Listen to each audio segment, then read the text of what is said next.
ഫിർഔന്റെ മോളെ മുടി ചീകി കൊടുക്കുമ്പോ ആ ചീർപ്പൊന്ന് വീണതിന്റെ പേരില് ദുനിയാവത്ത് നരകം അനുഭവിച്ച മാഷിദ ബീവിന്റെ കഥകൾ കേട്ടിട്ടുണ്ടോ? ഫിർഔന്റെ കൊട്ടാരത്തിലെ ജോലിക്കാരിയായിരുന്നു മാഷിദ ബീവി റളിയല്ലാഹു അൻഹ. ആ സമയത്ത് ഫിറോന്റെ വീട്ടിലത്തെ ഓരോ ജോലികൾ ഇങ്ങനെ ചെയ്തു കൊടുക്കും. അങ്ങനെ മോളുടെ മുടി ചീകി കൊടുക്കുമ്പോ ആ ചീർപ്പൊന്ന് വീണു. ആ ചീർപ്പ് എടുക്കുമ്പോ ബിസ്മില്ല അള്ളാഹുവിന്റെ നാമത്തിൽ എന്ന് പറഞ്ഞെടുത്തതാണ്. അപ്പൊ മോള് തിരിഞ്ഞെന്ന് ചോദിച്ചു, അല്ല എന്റെ ഉപ്പല്ലാതെ നിങ്ങൾക്ക് വേറൊരു ദൈവം ഉണ്ടോ എന്ന് ചോദിച്ചു. മാഷിദ ബീവി പറഞ്ഞു, എന്റെയും നിന്റെയും ദൈവം അള്ളാഹു ആണെന്ന് പറഞ്ഞു. ആ സമയത്ത് ഈ മോള് ഫിർഔനോട് ചെന്ന് പറഞ്ഞു കൊടുക്കുകയാണ്. ഫിർഔന് പിന്നീട് ഇവരെ വിളിപ്പിക്കുകയാണ്. വിളിപ്പിക്കുമ്പോൾ ഒരു കലത്തിൽ നിറച്ച് എണ്ണ ഒഴിച്ചിട്ട് ആ എണ്ണ ഇങ്ങനെ കത്തിച്ച് ചൂടാക്കുന്നുണ്ട്.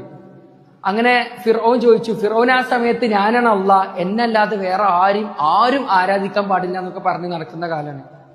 അപ്പൊ ഫിർഔൻ ചോദിച്ചു, നിന്റെ ദൈവം ആരാണെന്ന് ചോദിച്ചു. മാഷിദ ബീവി പറഞ്ഞു, അള്ളാഹു ആണെന്ന് പറഞ്ഞു.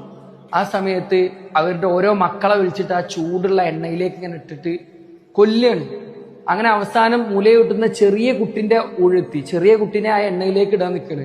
ആ സമയത്ത് മാഷിദ ബീവി ഒന്ന് നിന്ന് ആലോചിച്ചു പോയിന്നാ, ഞാൻ ഇനിയും അള്ളാന്ന് പറഞ്ഞ ഇനി എന്റെ ഈ ചെറിയ കുട്ടിനെയും കൊല്ലില്ല. ആ സമയത്ത് ആ കുട്ടി അങ്ങ് സംസാരിച്ചു, ഉമ്മ നിങ്ങൾ സത്യത്തിന്റെ പാതയിലാണ്, നിങ്ങൾ ഇങ്ങനെ തന്നെ പറഞ്ഞോളൂ എന്ന് പറഞ്ഞിട്ട്.